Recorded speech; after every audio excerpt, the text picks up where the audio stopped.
Bună, dragii mei, bine ați venit la previziunile pentru energia lunii iunie. Acestea se aplică pentru toți cei care au ascendentul, soarele și luna în rac.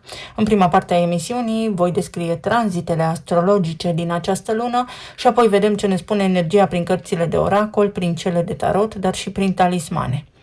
Vă doresc tuturor să aveți vizionare plăcută și o lună iunie minunată. Să vedem acum despre ce este vorba. Având în vedere că soarele și începe tranzitul prin rac, putem spune că este luna voastră. Luna în care soarele se întoarce acasă, în care identitatea voastră primește o nouă lumină directă.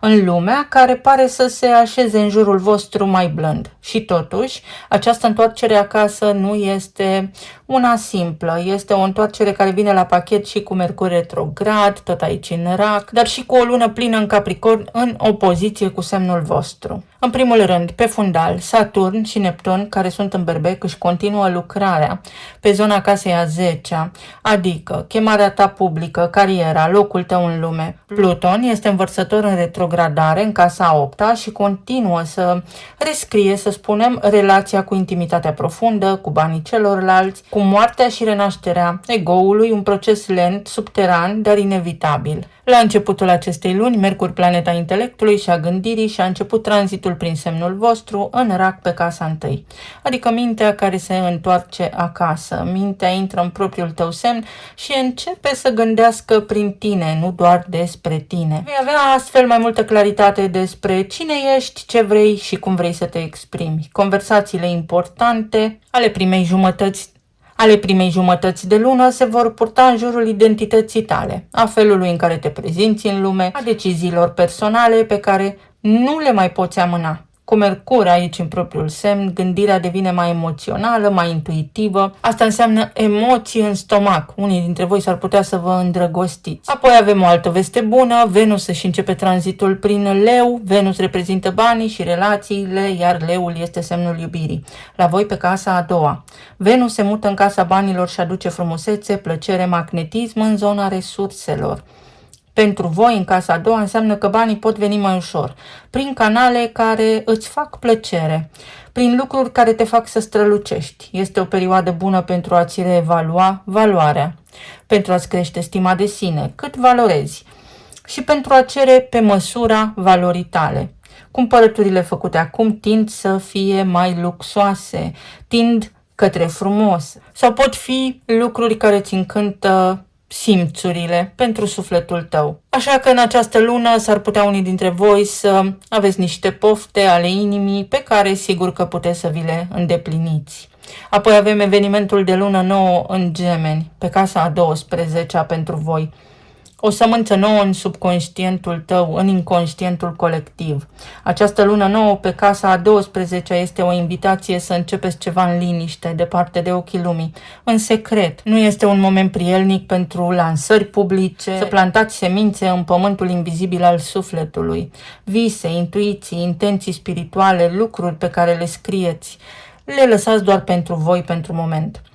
Cu Uranus deja aici pe casa a 12-a, această lună nouă poate aduce revelații neașteptate, din vis, din meditație, din momente de singurătate, din contemplare. Notați-vă dacă aveți așa momente de epifanie, chiar dacă par aleatorii, să știți că vor avea sens mai târziu. Apoi Chiron, asteroidul care reprezintă rana eternă și începe tranzitul prin Taur în casa a 11-a. Chiron pleacă din Berbec, unde a lucrat an la rând pe casa a 10-a, în zona carierei și a chemării publice, și intră în Taur, pe casa a 11-a, zona prieteniilor, a grupurilor, a viziunii pe termen lung. Și aici începe un ciclu lung de aproximativ 8 ani de vindecare în relația cu comunitatea, cu prietenii, cu sentimentul de a aparține unui grup mai mare, de a face parte din ceva mai mare. Vechi răni legate de a nu fi acceptat, nu fac parte, sunt diferit, pot ieși acum la suprafață în anumite contexte sociale. Și este un proces de vindecare lungă. În iunie doar pășești peste acest prag. Chiron nu vindecă nimic, în esență el aprinde reflectorul pe ceea ce ne doare, scoate la suprafață pentru ca noi să luăm atitudine și să vindecăm singuri. Apoi soarele și începe tranzitul prin rac, pe casa 1 avem solstițiul de vară. Și acesta este clar momentul vostru, soarele se întoarce în semnul vostru și începe noul an personal. Solstițiul vă deschide o perioadă în care aveți voie să fiți centrul propriei voastre vieți fără să vă scuzați.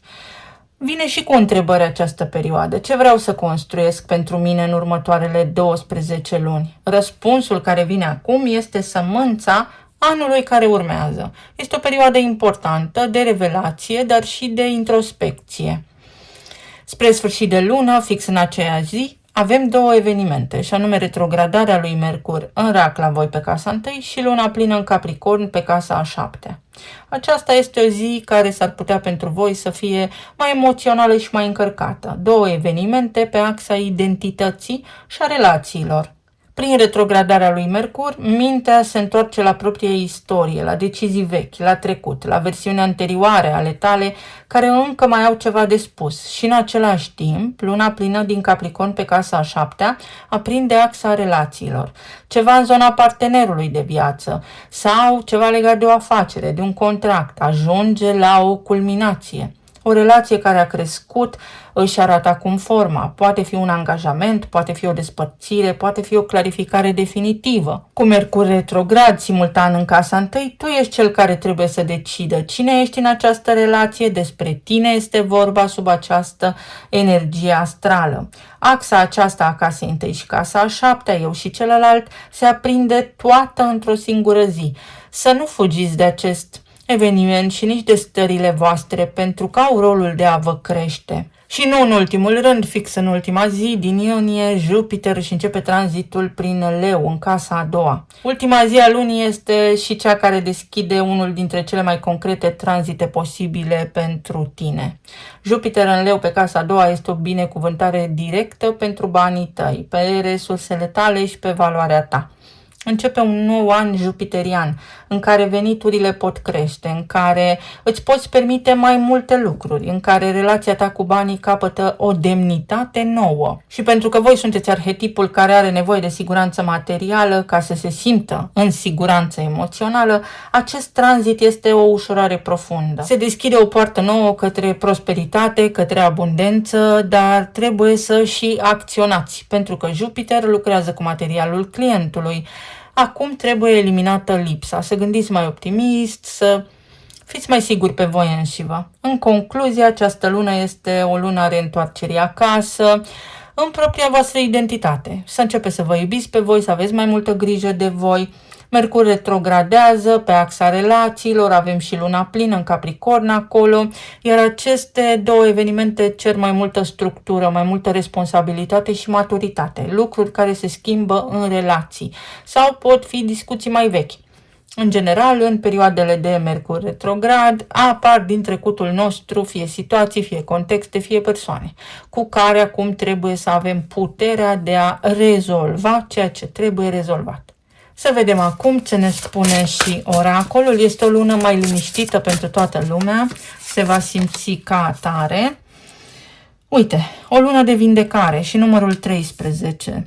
Este legat de comunicare. Se poate pentru tine în această lună să fie vorba despre reluarea unor discuții sau despre a face pace cu cineva. A existat disonanță și discordie, orice ar însemna asta pentru tine, iar energia lunii iunie este extrem de benefică pentru a înlătura aceste lucruri. Sau cineva drag ție se vindecă sau poate tu. Dacă ai provocări medicale în această lună, te poți simți mai bine, poți trece mai ușor peste ele.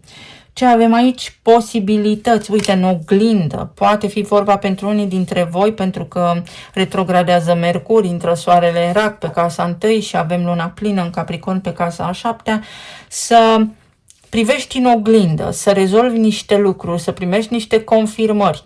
Fie că situația este așa cum îți dorești tu, fie să ai parte de surprize și situația care apare acum în viața ta îți oglindește de fapt că poți mai mult, că poate te-ai înșelat, ce ai parte de o surpriză plăcută.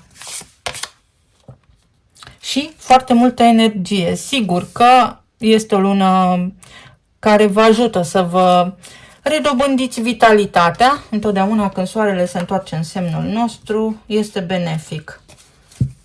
energie să te vindeci, energie să discuți despre ceea ce trebuie discutat, energie să poți niște conversații care anterior te răneau sau să faci niște lucruri de care nu credeai că ești capabil. Să vedem acum pe zona de relații, plan material și emoțional, ce ne spune energia.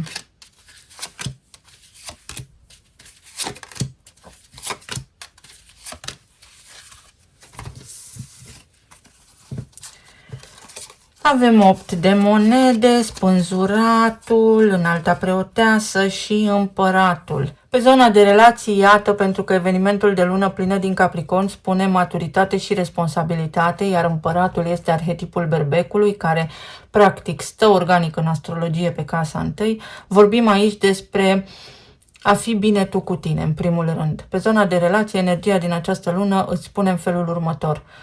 Tu întoarce-te în viața ta. Tu să știi cine vrei să fii înainte de a alege cu cine vrei să fii. Pentru că este important să te îndrăgești și să fii complet.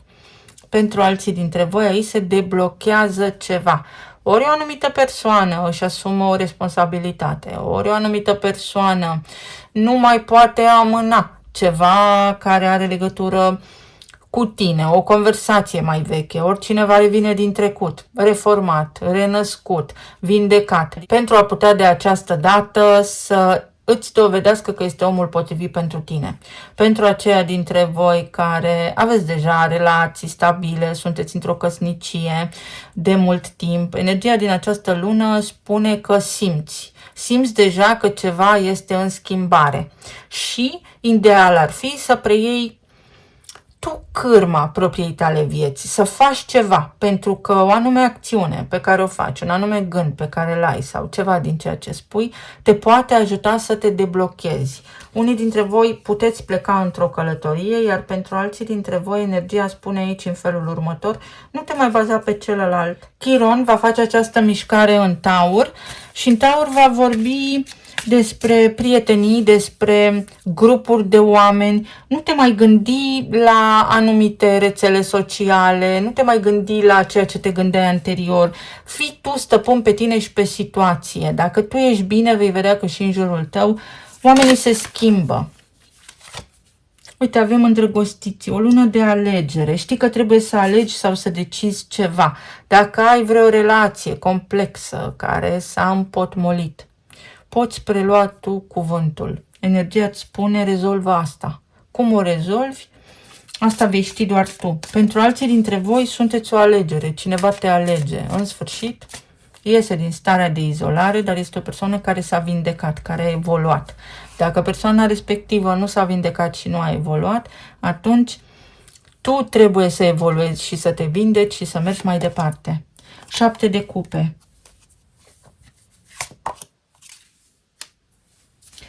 Ceva ce nu știai devine acum clar. Poate se reia o discuție mai veche. Scapi de neclaritate. Este o lună în care poți fi extrem de lucid și mai este ceva foarte important aici. Și tăcerea este un răspuns. Acesta este un mesaj foarte clar pentru cineva. Tăcerea este un răspuns. Tăcerea în sine este un răspuns. Sau în loc să stai să explici anumite lucruri unor oameni și să tot spui, poate ai obosit și este timpul să te retragi. Tăcerea ta va fi talismanul tău norocos. Uite, exact ce spuneam.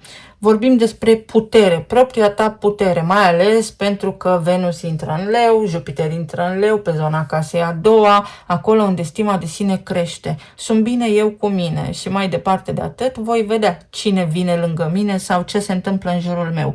Atitudinea este totul.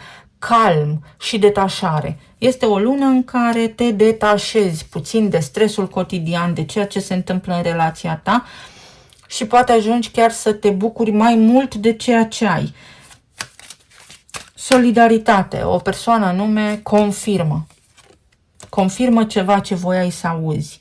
Și o descoperire. Uite, un nou drum pentru aceia dintre voi care sunteți singuri. Un adevăr, o nouă rută, un drum pe care îl faci, ceva ce gândești. Pornește acum un nou potențial de viață. O nouă relație. Cineva poate apărea în viața ta.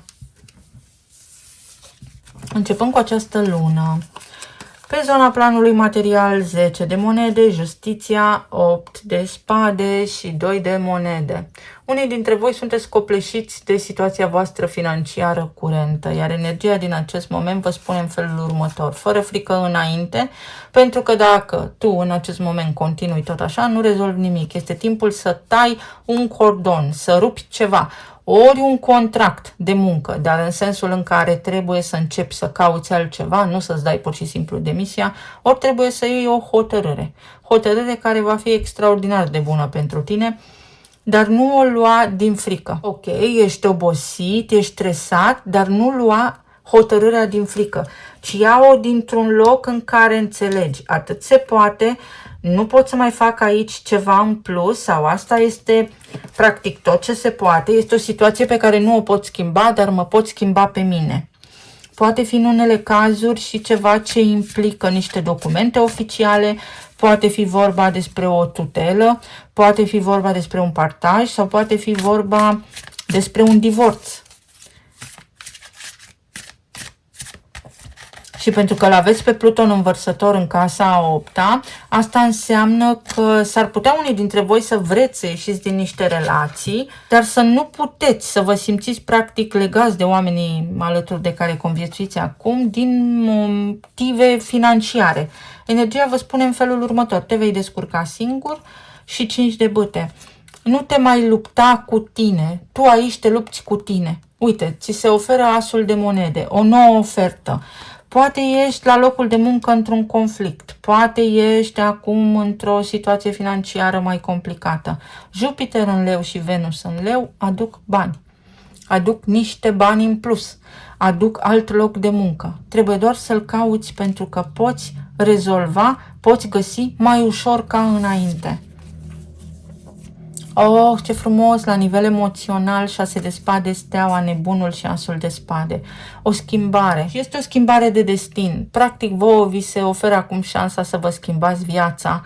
Cu siguranță, unii dintre voi veți face acest pas, iar alții dintre voi posibil să rămâneți în aceeași situație pentru că nu aveți capacitatea de a vedea limpede acum lucrurile exact cum vă sunt ele arătate. Practic, pentru voi acum se deschide un potențial să vă schimbați viața, o nouă identitate, o nouă șansă. Orice proiect, orice plan aveți poate fi pus în aplicare, dar în momentul în care voi nu mai faceți niciun fel de compromis. Ce vi se spune aici este să vă mișcați din loc, pentru că nu sunteți copac. O mișcare, o călătorie, o vizită, ceva se rezolvă la nivel administrativ în legătură cu niște documente, cu o relocare, cu o mutare, fie din casă, fie în străinătate. Este o mutare, este o schimbare. Sau poate fi o vindecare, o externare din spital, o nouă terapie care dă roade.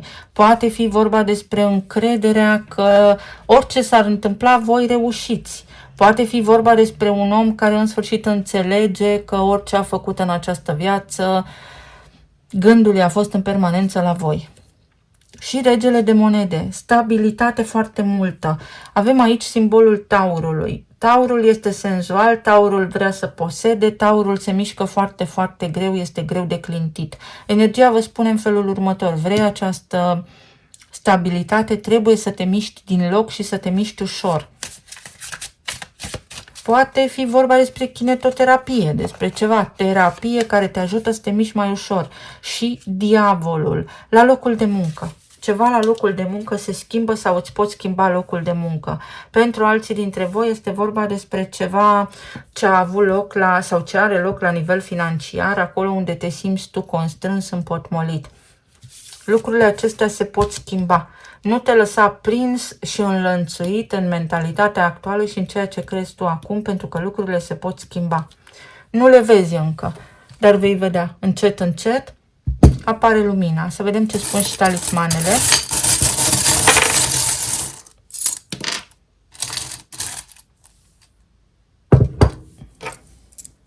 Uite, în stomac Am menționat deja, gândim cu stomacul, gândim cu inima, intuiție foarte mare, să aveți grijă și la digestie și la indigestie și la niște lucruri de care țineți. Luna iunie pentru voi este o lună de schimbare. Trebuie să eliberați ceva, să lăsați ceva în urmă. Dopamină. Motivația de a vă schimba viața, motivația de a începe un proiect, motivația de a vă căuta un nou loc de muncă. Ce te motivează când te gândești la acea persoană? De ce spui că iubești acea persoană? Ce te motivează? Ce este în spatele acestei afirmații? Pentru unii dintre voi este o despărțire. Despărțire nu ad literam, poate de cineva anume, poate fi vorba despre o despărțire sau despre ceva ce s-a întâmplat în trecut, iar energia vă spune eliberează-te. Eliberează-te de constrângeri. Poate fi și ideea că ți se eliberează un imobil dacă ai chiriași, spre exemplu, dar este foarte bine așa, pentru că poți găsi altceva mai bun. O reparație. Se poate repara ceva. Ai nevoie de liniște. Este prea mult zgomot de fundal în jurul tău. O iubire nouă, dacă sunteți singuri, o altă etapă în relația voastră de iubire, o călătorie, o reconectare cu partenerul de viață, o posibilă împăcare pentru unii dintre voi. Uite, va fi complet neanunțat. Dintr-o dată se pot întâmpla niște lucruri care îți aduc relaxare, doar că nu trebuie să controlezi tu nimic. Ți se spune nu controla tu. Poți acționa, dar fără să te gândești la deznodământ, doar la consecințe. Nu te da bătut. Inițialele sunt QR, un cod. Ori primești un cod de reducere, ori primești un număr de ordine, ori este vorba despre o invitație, primești o invitație undeva sau cineva te invită în oraș sau deschide un dialog, o conversație și asta este șansa ta. Ești invitat undeva, la un interviu, în oraș să mănânci o prăjitură. Iar pentru alții dintre voi, mesajul este piatra. Butruga mică răstoarnă carul mare, nu te mai îndoi de tine.